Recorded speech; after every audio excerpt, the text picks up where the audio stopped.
అధికారం ఉందనే అహంకారంతో భగవంతుడితో ఆటలాడినందుకే వైసీపీకి ఈ గతి పట్టిందని మంత్రి వాసంశెట్టి సుభాష్ అన్నారు.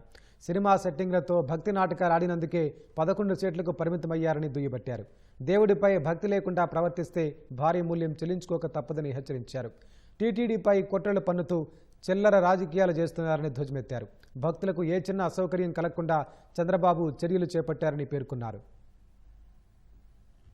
గత 5 సంవత్సరాలు వైసీపీ పాలనలో దేవుడంటే భయం భక్తి లేని వ్యక్తిని ప్రసాదం విషయానికి వస్తే అందులో కల్తీ నెయ్యి కలపడం, సిట్ అధికారులు అక్కడ బంగారం డబ్బు కూడా సీజ్ చేయడం తెలిసిందే.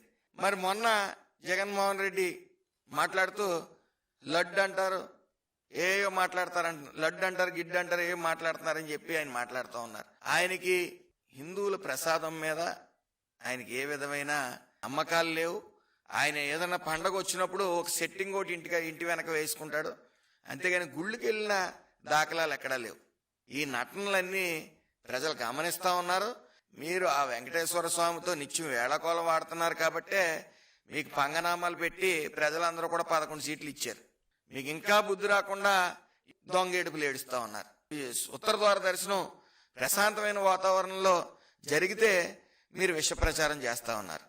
ఇవన్నీ కూడా మీ చిల్లర రాజకీయాలకి దేవుడిని అడ్డు పెట్టుకోవటం అనేది అత్యంత సిగ్గుపడవలసిన పరిస్థితి.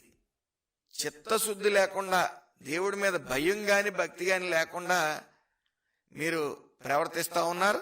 ఖచ్చితంగా మీరు మూల్యం చెల్లించుకోక తప్పదు.